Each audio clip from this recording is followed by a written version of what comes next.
Bonjour, je suis Anne-Claire Quantique, coach de Ma Trajectoire et j'invite aujourd'hui Coralie Argentin, qui est graphiste communication pro et elle a monté la boîte Loé Prod.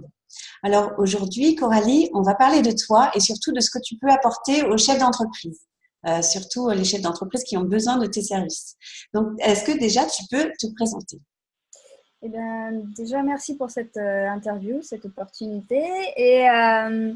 Alors, je suis Coralie Argentin, graphiste comme pro. J'ai monté Loé Prod en 2013, donc ça fait quelques petites années maintenant. Et voilà, je suis aussi maman, musicienne, plein de choses. Ok, merci. Alors, qu'est-ce que c'est exactement qu'un graphiste comme pro? Alors, un graphiste comme pro, ça va être un graphiste ou un designer orienté pour les supports de communication professionnelle. C'est-à-dire que dans le graphisme, il y a beaucoup de spécialités en fait. Et la mienne, celle que j'ai choisie, celle dans laquelle je me retrouve le plus maintenant, c'est créer des supports de communication et de formation pour les professionnels. Donc, les professionnels, admettons que je suis chef d'entreprise, je viens vers toi, vers tes services, pour régler quel problème? Eh bien, généralement, la communication, enfin, pas généralement, parfois, pas toujours la chose qu'on exerce avec le plus de régularité et pas forcément toujours avec un plan d'ensemble, une vision d'ensemble qui fait que cette communication devient mesurée et efficace. Mon but à moi, c'est d'utiliser le graphisme et la communication visuelle euh, et des stratégies de communication pour créer un ensemble qui soit cohérent, choisir le bon support de formation en fonction de ce qu'on a à dire, mais aussi du client à qui on s'adresse. Par rapport aussi à un ensemble, par rapport à comment la personne vit son activité. Pour moi, c'est très important. Donc, c'est à la fois certes du support de communication, mais vraiment à prendre dans un ensemble, dans une activité. D'accord, donc j'entends que tu as un petit peu deux propositions, la prestation et la formation autour de ça. C'est C'est ça. bon? Et alors, justement, les chefs d'entreprise, surtout en démarrage et en particulier les entrepreneurs qui sont au début tout seuls, et ils ont un petit peu ce réflexe, quelque part ce mauvais réflexe de vouloir tout faire tout seul. Donc, qu'est-ce que tu vas faire gagner en fait à un chef d'entreprise qui fait appel à toi plutôt que de faire lui-même? Deux choses, du temps et un résultat plus professionnel. C'est-à-dire que pour arriver, il y a beaucoup d'outils pour faire soi-même maintenant. C'est une bonne chose. Mais pour arriver à faire soi-même bien du premier coup, c'est pas si évident que ça. Et généralement, quand on est empêtré un petit peu dans son activité, là comme c'est ce qu'on va faire à moment perdu, et voilà, de façon pas forcément structurée, pas forcément avec des connaissances. Voilà, ça va prendre beaucoup de temps d'apprendre au fur et à mesure dans un petit bout qu'est-ce qui est vraiment important. Voilà. Donc moi, ce que je vais faire gagner, c'est déjà, je vais faire gagner du temps. Je vais accompagner l'entrepreneur dans sa com. Il va apprendre des choses en même temps qu'il fait avec moi, ce qui va le rendre plus capable de faire lui-même derrière, mais de façon beaucoup plus ciblée, sans se perdre dans 100 milliards de choses et du coup de gagner beaucoup de temps par rapport à son corps de métier. Voilà. Ok. Donc, comment ça se passe pour toi, par exemple, une semaine? Qu'est-ce que tu vas faire concrètement dans tes journées? Alors déjà, le matin, j'ouvre ma boîte mail et c'est... voilà, je pense comme beaucoup de gens maintenant.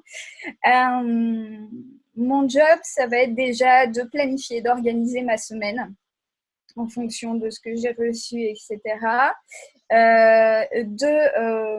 De checker un petit peu mes clients réguliers, de voir où ils en sont, de les remotiver s'il y a besoin, de leur redonner une petite date, etc. Ça va être d'organiser des réunions avec certains de mes clients qui en sont au début de leur projet pour définir leurs besoins.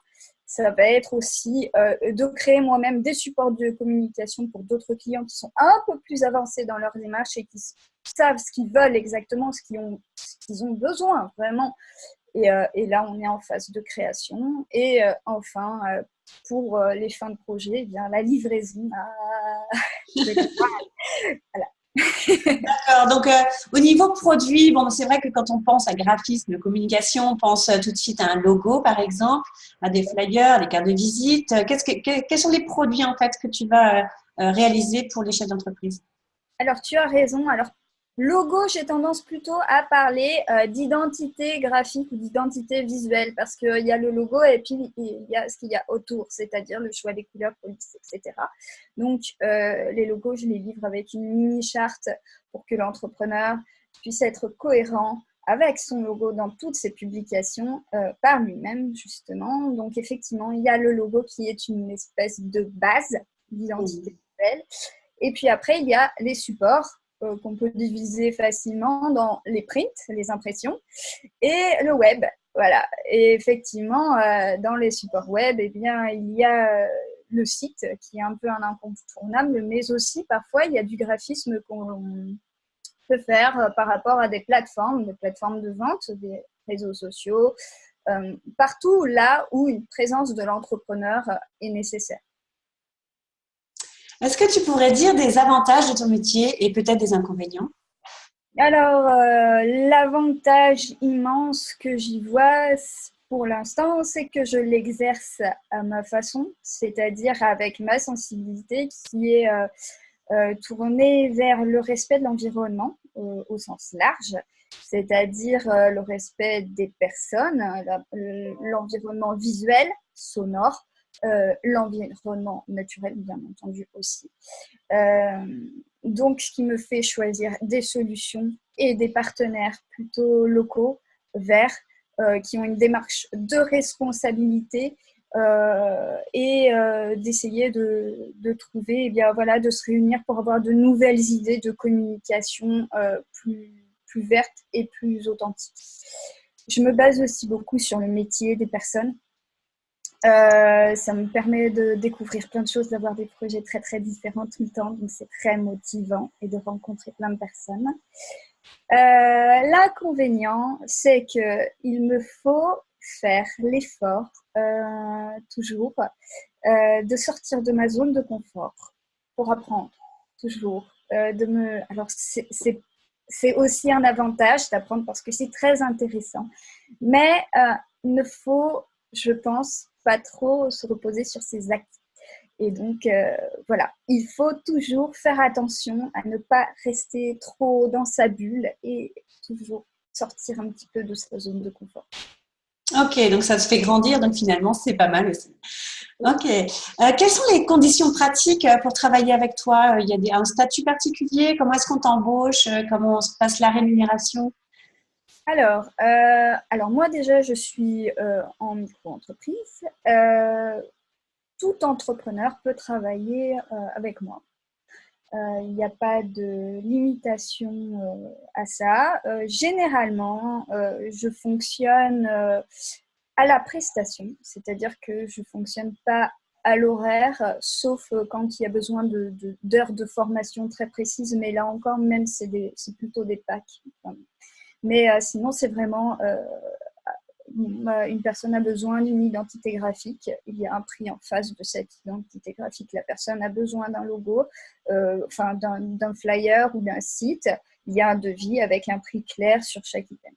Et je demande à mes clients en général un acompte de 30%.